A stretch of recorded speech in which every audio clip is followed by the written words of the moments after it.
सर्वांना अगदी माझा प्रेमपूर्वक नमस्कार। मी प्रेरणा तुमच्या सर्वांचं या चॅनलवर अगदी मनापासून स्वागत करत आहे।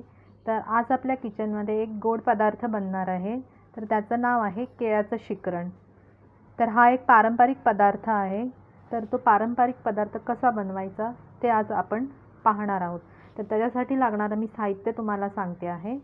तर इथे मी 1 वाटी खोवलेला ओला नारळ घेतलाय, वेलची आणि जायफळची पूड अर्धा चमचा, 2 टेबलस्पून चिरलेला गूळ आणि 2 टेबलस्पून किंवा आवडीनुसार तुम्हाला जे ड्रायफ्रूट्स आवडतील ते चिरून 2 टेबलस्पून घ्यायचे आणि छान पिकलेली केळी 3 ते 4 घ्यायची।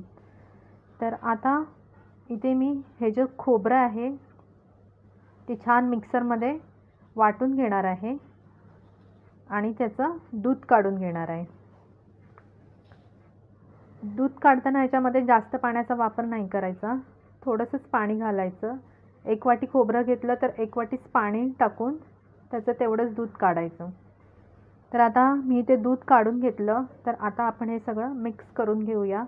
तर मी एका मोठ्या वाटीमध्ये गूळ घेतलाय आणि त्याच्यामध्ये थोडंसं पहिल्यांदा दूध टाकून घेतलंय आणि हे गूळ जे आहे ते छान अगदी विरघळून घेतलंय। विरघळल्यावर बघा छान याचा ब्राऊन कलर आला आहे। तर हे छान मिक्स करून घ्यायचं। हा एक उपवासासाठी पण उत्तम प्रकार आहे आणि हा पदार्थ पटकन होणारा आहे। तसं त्याला जास्त काही साहित्य पण लागत नाही, त्याच्यामुळे हा पदार्थ आपण कधी पण करू शकतो। जेव्हा आपल्याला नैवेद्यासाठी कधी काय नसतं तेव्हा पण हा पदार्थ आपण पटकन करू शकतो। तर मी आता ही केळी जी आहे ती सोलून घेतली आणि आता ही जी केळी आहेत त्याचे तुम्ही काप करून घेऊ शकता किंवा मॅशरने मॅश करू शकता। तर मी इथे काट्या चमच्याच्या साहाय्याने याचं मॅश करून घेते, त्याच्यामुळे हे जे केळं आहे ते पूर्णपणे मॅश पण नाही होणार आणि खाताना दाताखाली आपल्याला छान लागेल। तर हे तिन्ही पण केळी मी अशी छान काट्या चमच्याने मॅश करून घेत आहे। तुम्ही बोलाल या रेसिपीमध्ये एवढं काय नवीन आहे, पण प्रत्येकाची बनवण्याची पद्धत आणि चव ही वेगवेगळी असते। त्याच्यामुळे ही रेसिपी तुम्ही नक्की एकदा पहा आणि अशा पद्धतीने करून बघा, खूप सुंदर लागते। आणि हे जे शिकरण आहे ते पुरीसोबत जरी खाल्लं ना तरी खूपच छान लागतं आणि लहान मुलांना पण द्यायला काहीच हरकत नाही, लहान मुलं पण अगदी आवडीने खातात।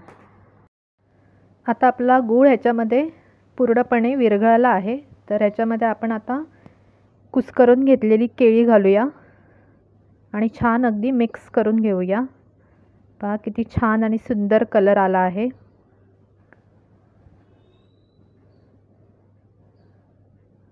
तुम्ही याच्यामध्ये पाहिजे तर अजून एखादं केळं वाढवू शकता। तर आता मी याच्यामध्ये वेलची आणि जायफळची पूड घातली, काजूगर घातलेत। विशेषतः काजूगरने याला खूपच छान चव येते, म्हणून मी फक्त काजूगर घातले आहेत। तुम्हाला अजून कुठचे ड्रायफ्रूट्स पाहिजे असतील तर तुम्ही घालू शकतात। केळी काट्या चमच्याने मॅश केल्यामुळे दाताखाली येऊन छान चव येते व मिश्रण दाटसर होतं। तर आता हे इथे सगळं मिक्स करून झालंय। राहिलेलं पूर्ण दूध मी ह्याच्यामध्ये मिक्स करून घेतलं आहे। तुम्हाला जर नारळाचं दूध नको असेल तर साधं सिंपल जे दूध येतं ते पण तुम्ही याच्यामध्ये गाईचं किंवा म्हशीचं वापरू शकता, त्याच्याने पण अतिशय सुंदर आणि अप्रतिम रेसिपी लागते ही। पण खरी पारंपरिक पद्धत याची अशी आहे नारळाच्या दुधातली, आणि खरंच हे नारळाच्या दुधामध्ये पण खूप छान लागतं।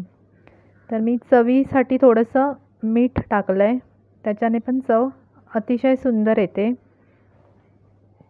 तर पहा हा पदार्थ पूर्णपणे बनवून झाला आहे। हा व्हिडिओ तुम्हाला नक्कीच आवडला असेल तर मग लाईक करा, सबस्क्राईब करा आणि शेअर पण करा। आता तुम्हाला मी एक टिप सांगते, हे शिकरण केल्या लगेचच खाऊन घ्यायचं, जास्त वेळ झाला तर ते काळं पडतं। चला तर मग परत भेटूया एका सुंदर आणि नवीन रेसिपीसोबत। धन्यवाद।